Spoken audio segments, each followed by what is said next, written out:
Charging at over 7,000 watts, upgraded insulation, and a water system you would have to work to freeze. These are just some of the things that makes this Revel the most advanced van I have ever seen. We got the guy, we got the details, coming right up.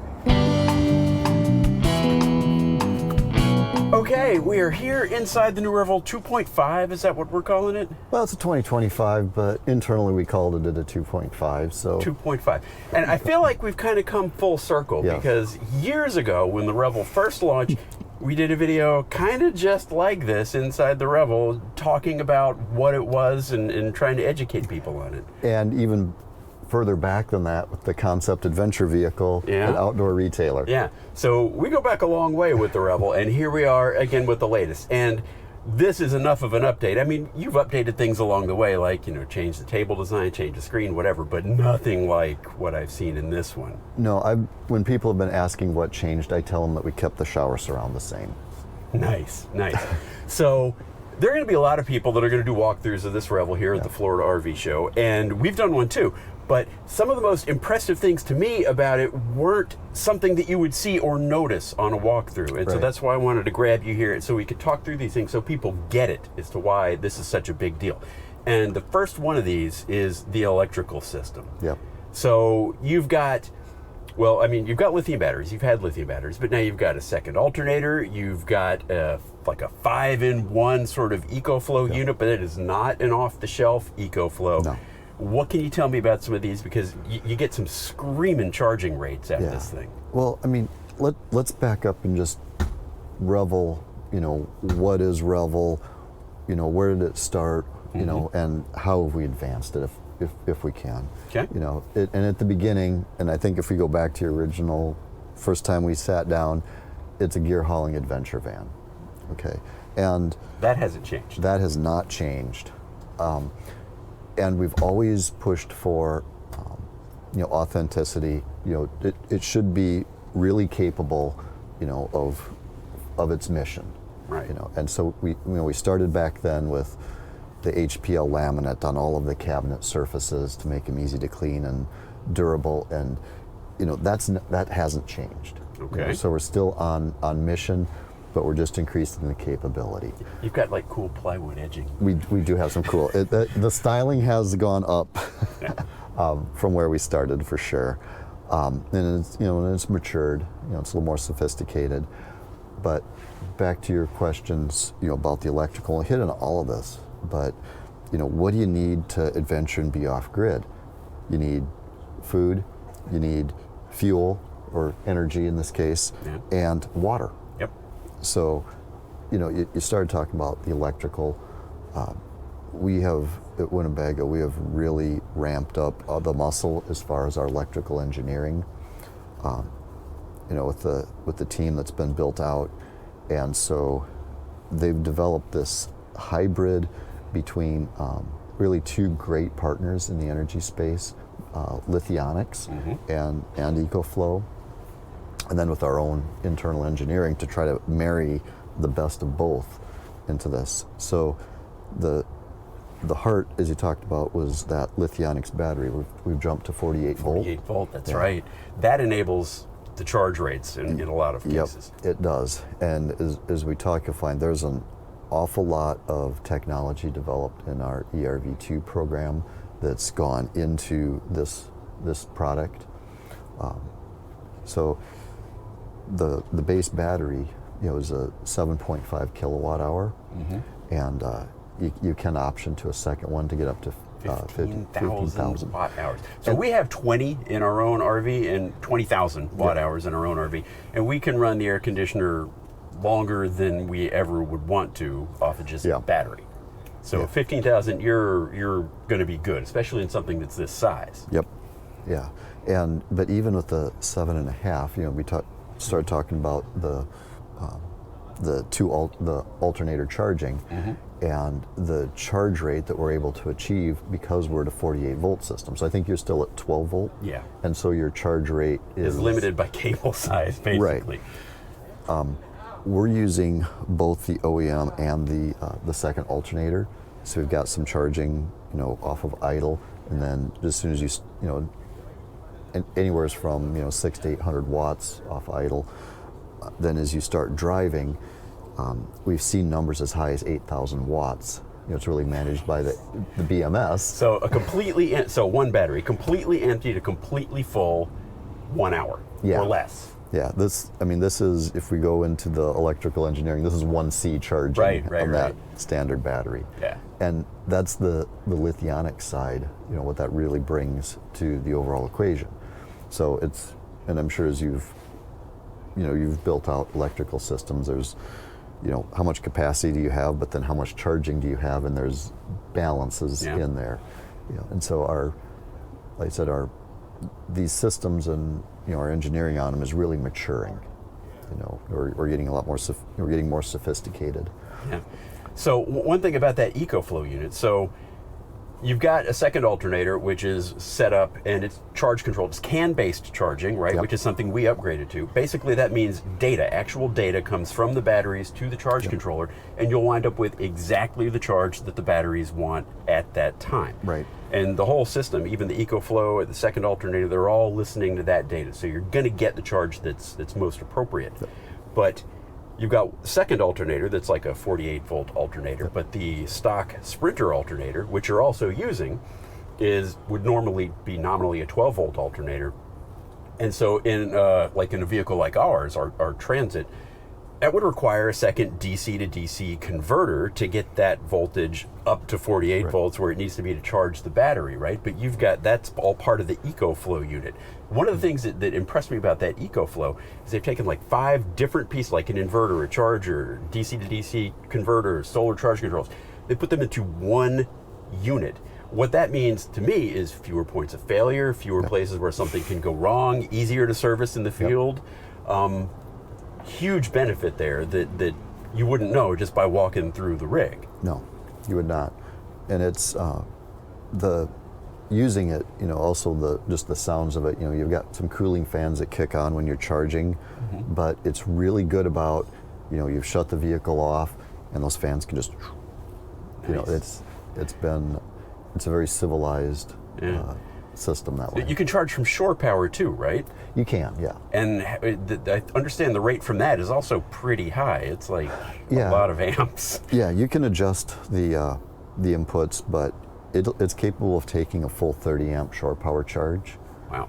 We typically will let them leave the factory at a 15 amp, just so you're not popping breakers at home. But it's an easy on the control panel. You can set it there. Change that right up. So, and then solar, a little bit of solar comes on the RV. Yep. Yeah, you're going to get about 215 watts standard on the roof of the RV. And that, really is, you've learned about solar. It's kind of a sweet spot for, if you're going to walk away from the van for some time, it's going to keep your fridge running. Your compressor refrigerator running. But, the bulk of your energy is really going to be coming from the alternator charging system. Yeah. So, but there's a second solar input, right? Which can accept up to 1,600, it's some crazy number, 1,600 watts. Yeah, I'd have to check the number on that. The real, the use case with these things, it's any small amount of driving you did. Just because you wanted to get to that trailhead or something, would give you such a charge. Yeah, it moves the needle so far on your charge scale that it's primarily an alternator charge system. Yeah, if I've always kind of thought if you get to charging fast enough with the alternator, you might not even really need solar. But this has the ability to add literally 1,600 watts. You'd have to pay attention to your voltages and put some in series to get it to what you needed, but it's crazy. All right, so that's electrical, and if we need to come back to that, we can. But you've also upgraded the insulation. Now, there have been people, and I've seen on YouTube that'll like winter in Alaska in a Revel, and not me, but people will do it. Yeah. And we've improved it even more than that. Yeah. So the previous generation Revel, honestly, the insulation was really good. Yeah. We used that automotive foam type insulation throughout the van, filling all the voids and everything, and we even had layers on the backside of our interior plastic panels to get that nice thermal break. The upgrade we've done is working with 3M Thinsulate throughout the van.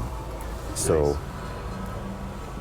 we still fill, it's kind of still the same strategy where we fill all the voids.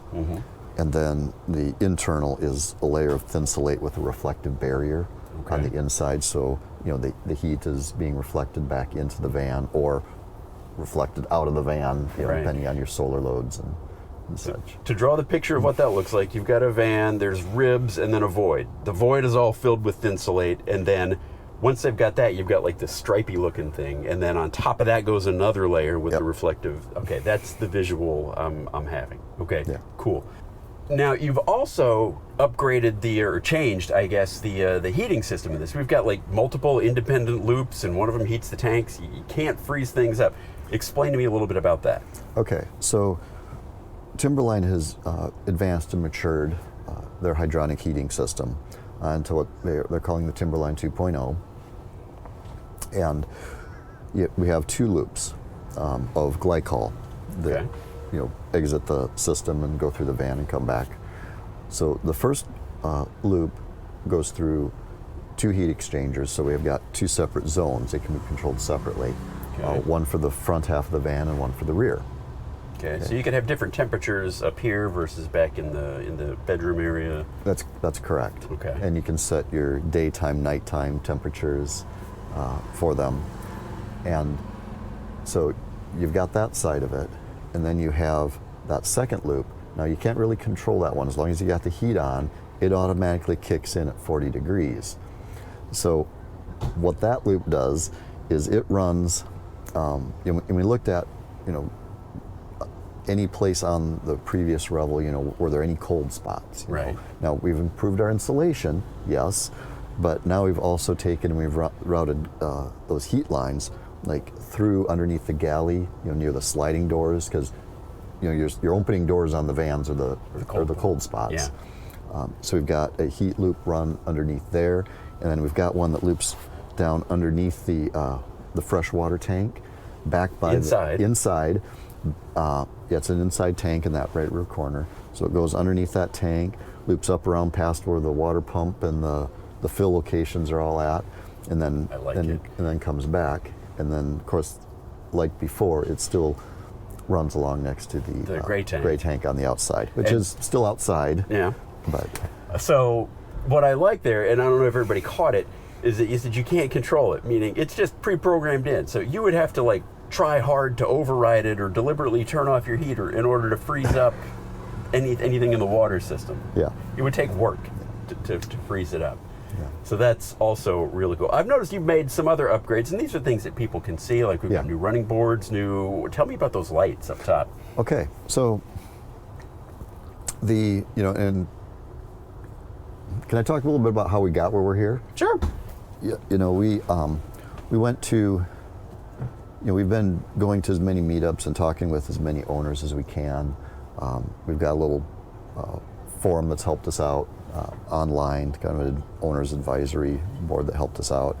And we've gone to off-road driving, you know, education with Revels. Okay. You know, crawled around Moab, and also we've gotten a group of Winnebago employees, some heavily experienced, some who have never camped in a van before.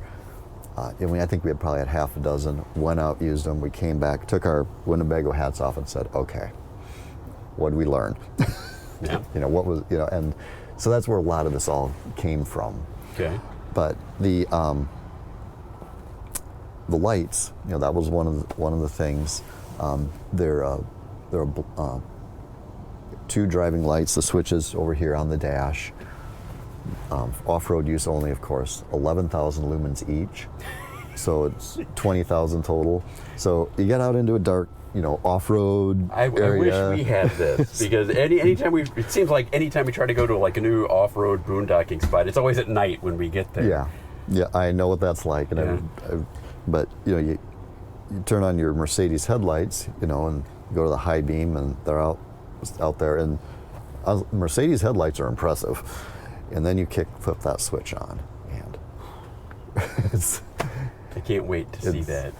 So You mentioned Mercedes. Now, this one is built on the latest version of the Sprinter chassis, and they've made some changes to the all-wheel drive system, right? Yep. So the drivetrain was changed from a V6 engine with a large single turbo to a 4-cylinder with a 2-stage turbo. Okay. So the overall power output is, peak power is very similar. Driving them on the highway, I can't really tell much difference. Okay. Where it had an on-demand all-wheel drive systems where you actually had to engage it, and then you had a low range. Now it's on all the time, but with that 2-stage turbo, you're getting a lot more boost off of the low RPMs. So you don't have to wait for it to spin up. Right. So your initial drive off is vastly improved, and I've seen a chart actually on the torque, and something on the order of 50% higher at drive off. Oh, wow. And the starting gear ratio is lower than it was with the high range previously, not as low as it was with the low, but that tractive force driving off. I'm going full geek here. Yeah, no, totally. But people are going to want to know. Yeah, it's actually higher and it's more impressive. Okay, so you're in a tricky situation, starting up, maybe you're 2-footing it. Yep. So better response in that case. Yes. Okay. Yep. And the other thing that the new all-wheel drive system does better, and this is the best way I can describe it, and this is something I was concerned about because and I found out my fears were unjustified, but you get the van into a cross-loaded situation where you've got the weight on like the right front and the left rear. Okay. That's where you get your wheel spin. And with the previous system, you just hold steady power, let the wheel spin, brakes engage, and transfers power and the van moves. Okay. Okay. The same thing happens now, but Mercedes doesn't have a number about this. I've asked them directly, but just how it felt to me, it was about maybe 20% of the time that it took previously for the system to work. Yeah, so it responds a lot faster. Oh, cool. Okay. Anything else you want us to know about this new Revel that maybe we wouldn't see? Food, fuel, and water, right? Water! Water's huge. And that's a lot of times that's been the limiting factor as to how long can you stay, out on your adventure. So our old tank was about 21 gallons. That's where it's been for the longest time with the Revel. We're up to 35 now internal. Nice. That is. I mean, in the Echo, which has huge tanks, we've only got 50, so you're catching up. But you're like half the size. Right. Yeah, it's really class leading right now in the adventure van space. It's previously you had to go to an aftermarket second tank or something like that. Packs Yeah, to get there. Interesting. So water, that's another thing people won't see. Because there are, here at the Florida RV Show, there are a lot of vans that kind of look Revel-y, yes. right? I can just about guarantee you none of them are Revel-y once you peel back the paint and decals, right? There's 35 gallons of fresh, 15,000 watt hours. It's a fantastic, and like I said, it's the most advanced van I've seen coming from a major manufacturer. So, anything else? Or is there anything coming? Should we wait for Revel 3.0? No, you should buy 2.5. No, there's other things we've done. Our cabinetry, we had upgraded that. No, the cabinetry, for those of you, the cabinetry in the Revel has always been aluminum framed cabinetry just to be sturdier. Yeah. With the update back for 21, our overheads went from like the aluminum framed to a full box fold aluminum cabinet. We've retained that. Honestly, it works really well. It's a core part of Revel. But our doors we've changed in our latching. We had a slam latch before. Positive latching is always important in really any B van. It's my belief. Yeah. But we've gone from just the slam latch now to a compression latch. So you can, as you just turn that up there, you can see when you turn one side, you've got the Now it's red. kind of loose, and now we're tightening the door down so that cutting down rattles. Yeah, it just draws that door in or drawer in and just locks it. You're after my heart if you're chasing rattles. That's well, Steph will appreciate that. Yeah, and the sides of the drawers, I noticed now, those are all actually aluminum as well, right? Yep, we migrated from kind of your basic RV style drawer to hardwood dovetailed to now it's a metal sided system style drawer. Right. So with soft close, which we didn't have before. So we just we keep upping that. Level. I've been, and another thing I noticed, and I don't know when this crept into the Revel, if it's just with this version, but a lot of the panels that you may have to remove, instead of having to get a screwdriver and it's little thumb screws that you can do to remove access panels. And that's with this Revel. Access to, when you pull those off, your actual access to the electrical side for service is really pretty good. And then also, we've got the panels we can take off and access the the water pump area. If you needed that to service, which easier to repair and mod is what you should hear out of that, because you don't have to disassemble it in ways that were unintended in order to get to something. Yeah, and our rear water center area has been that's new and redesigned with fewer fittings, so fewer failure points there. Fewer fittings is a good thing. Fewer failure points. I love it. Well, thanks a lot, Chris. I appreciate you taking the time to explain some of this stuff to us, because I know a lot of these are things that people would not see in a walkthrough or in another walkthrough video. So if you have questions, comments, there will be a link down below in the YouTube description. It'll take you to a page on the Fit RV. You can ask your questions there. We may even get Chris to chime in and help answer them. Should we wait for 3.0? Is 3.0 coming? Can I nudge you? The 2.5 is such a massive upgrade. You can take a breath. Yeah, we're gonna take a little breath here. I'd jump on 2.5 at this point. It's something our team's really proud of. So many people within the company that have worked so hard on it. Well, you've done a great job. Like I said, questions, we'll try to get them answered. This is James with Chris Peter from Winnebago. We'll see you later. Bye.